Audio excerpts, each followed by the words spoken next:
की सुरक्षा बहुत बड़े खतरे में आ चुकी है। मेरी एक पीआईएल चल रही है सुप्रीम कोर्ट में। 2017 मैंने पीआईएल फाइल किया था, तब कहा था कि 5 करोड़ बांग्लादेशी आ चुके हैं, 5 करोड़ घुसपैठिए 2017 में आ चुके थे। मैंने एफिडेविट पे राज्यवार इसका आंकड़ा दिया था। अब तो उनकी संख्या 5.5 करोड़ हो चुकी है। जानते हैं, घुसपैठिए बॉर्डर पे 2000 रुपए दे के अंदर आते हैं, कॉमन सर्विस सेंटर पे जाके 2000 में आधार बनवा लेते हैं। जब एक डॉक्यूमेंट बना, दलाल को पकड़ते हैं 2000 रुपए में राशन कार्ड, 2 डॉक्यूमेंट बना, दलाल को पकड़ते हैं 2 से 3 हजार रुपए में बर्थ सर्टिफिकेट, 3 डॉक्यूमेंट बन गया, दलाल को पकड़ते हैं 2 से 3 हजार रुपए में डोमिसाइल सर्टिफिकेट, 4 डॉक्यूमेंट बन गया, दलाल को पकड़ते हैं आरटीओ ऑफिस का ड्राइविंग लाइसेंस, 5 डॉक्यूमेंट बन गया, किसी वोट जीवी नेता को पकड़ते हैं, कहते मेरा वोटर आईडी में नाम जुड़वा दो, वो जुड़वा देगा। जिसको पार्षद बनना है, प्रधान बनना है, उसके लिए तो 10-10 वोट पर्याप्त हो, 10 वोट भी बहुत होती, 20 वोट भी बहुत होती, वहां हार जीत इतने से ही होती है, वो सीधे बनवा देता है। तो ये जो चीटिंग, फ्रॉड, फोर्जरी, परजरी है, ये राष्ट्र की सुरक्षा के लिए खतरा है।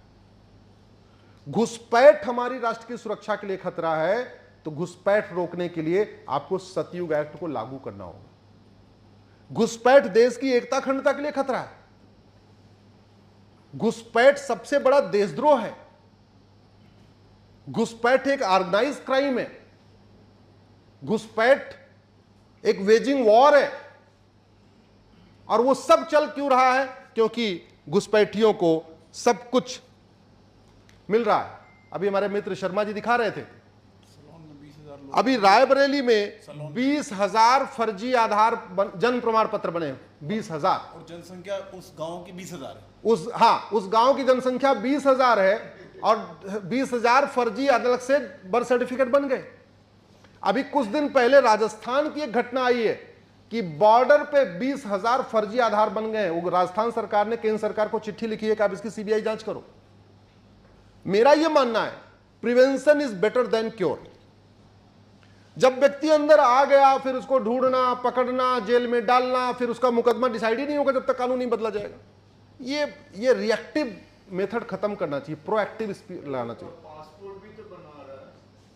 होना यह चाहिए कि पूरी दुनिया को पता होना चाहिए कि भारत के अंदर अवैध रूप से घुसना यानी 20 साल के लिए जेल, यह पता होना चाहिए।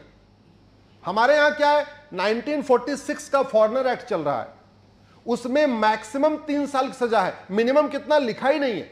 इसका मतलब जज साहब की मर्जी है, वो बांग्लादेशी घुसपैठियों को 6 महीने की सजा दे दे, 9 महीने की दे दे, 1 साल की दे, मैक्सिमम 3 साल दे सकते हैं, क्योंकि 1946 का फॉरेनर एक्ट उससे ज्यादा अलाउ नहीं करता। और सजा तो तब देंगे ना जब उसने जो 8-9 डॉक्यूमेंट बनवा रखा है उस पर कुछ कार्रवाई हो। वो तो 8 डॉक्यूमेंट बनवा लिया, अभी मुंबई में पकड़े गए, उनके पास सारे डॉक्यूमेंट थे, पासपोर्ट तक था उनके पास, सारे डॉक्यूमेंट थे उनके पास। अगर कम से कम हम परजरी को हम गंभीर अपराध घोषित कर दें, फर्जी डॉक्यूमेंट बनाने को गंभीर अपराध घोषित कर दें, एक डॉक्यूमेंट के ऊपर 5-5 साल की सजा शुरू कर दें, तो एक घुसपैठिया पकड़ा जाएगा, उसके पास 5 डॉक्यूमेंट मिलेंगे, तो 25 साल की सजा तो ऐसे ही हो जाएगी उसकी। और 5 साल अवैध घुसने की हो गई तो 30 साल की हो गई। तब तो खौफ पैदा होगा, तब तो घुसपैठिए, और फिर एनआरसी की जरूरत ही नहीं पड़ेगी। इस सतयुग एक्ट का सबसे बड़ा फायदा क्या होगा मैं आपको बताता हूं। हम लोग सब एनआरसी मांग कर रहे हैं। एनआरसी किस लिए चाहते हैं हम? कि घुसपैठी यहां से निकल जाए। 5-5.5 करोड़ को ढूंढना इतना आसान नहीं है। असम में हुई थी एनआरसी, फेल हो गई, और असम में सर्बानंद सोनोवाल जी की पीआईएल पे ऑर्डर हुआ था एनआरसी करो, और सर्बानंद सोनोवाल जी मुख्यमंत्री थे तब वहां की एनआरसी फेल हो गई। क्योंकि जब एनआरसी होने लग गई तो अल्टीमेटली वहां आए कौन? लेखपाल पटवारी आते हैं रजिस्टर चेक करने। रजिस्टर चेक करने आए, उन्होंने 2-2 हज़ार फिर पकड़ा दिया पर हेड, 2-2 हज़ार फिर पड़े। और वो जो लेखपाल पटवारी रजिस्टर बनाने आते हैं बड़े चालाक, उन्होंने क्या किया कि भाई जो असम के असली हैं वो तो 2,000 देंगे नहीं, 2,000 कौन देगा? जो घुसपैठी है। उन्होंने जब 2-2 हज़ार दिया तो दिन भर में वो क्या करते थे, जितने घुसपैठियों का नाम जोड़ते थे उतने असम वालों का नाम निकाल देते थे।